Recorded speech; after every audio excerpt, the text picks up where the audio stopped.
Good morning, good afternoon, good evening, good night, good day to you. That's depending where you are in the world. We're here live in London doing a nighttime devotion from the devotional Conflict and Courage by Ellen White. The title today, Beyond the Gloom to Glory. 2 Timothy 3:12. Yea, and all that will live godly in Christ Jesus shall suffer persecution.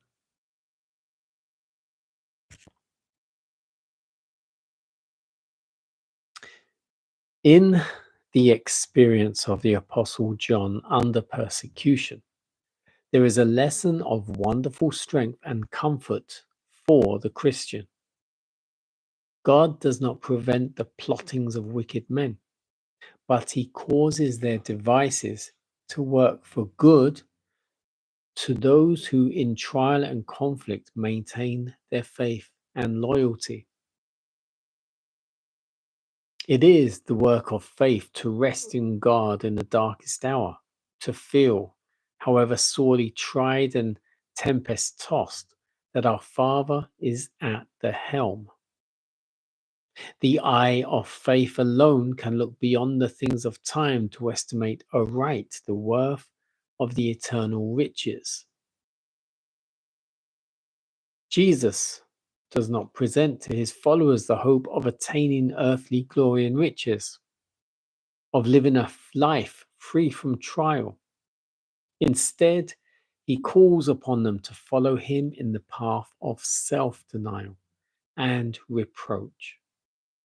And he who came to redeem the world was opposed by the united forces of evil. So it will be with all who will live godly in Christ Jesus. Persecution and reproach await all who are imbued with the Spirit of Christ.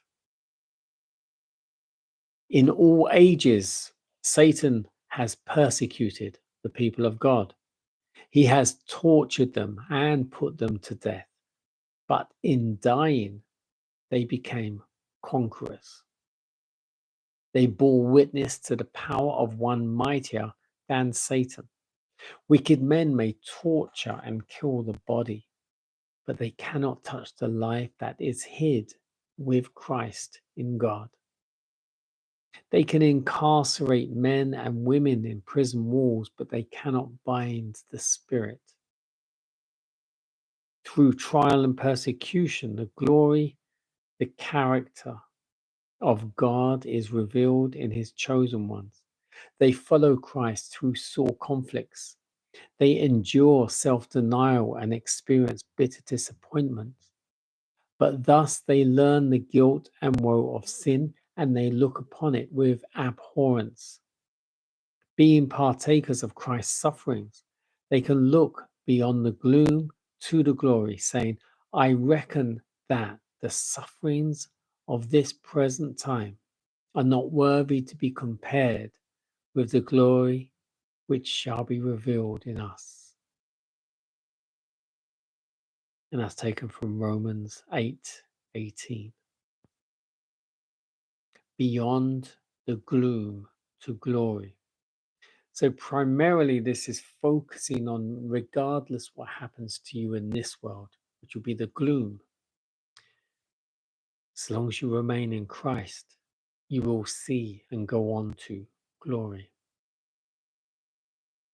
John went through enough persecution, and yet he upheld his faith. He didn't lose hope. And we can only assume we'll be seeing him in heaven. It is the work of faith to rest in God in the darkest hour. However sorely tried and tested you are, our Father, our God in heaven, is at the helm.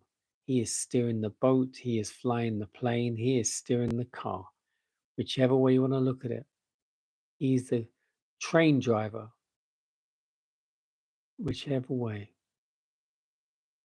he is in control.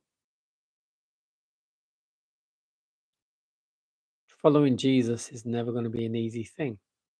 Because you do have to deny self, die to self, as they say. We are innately selfish,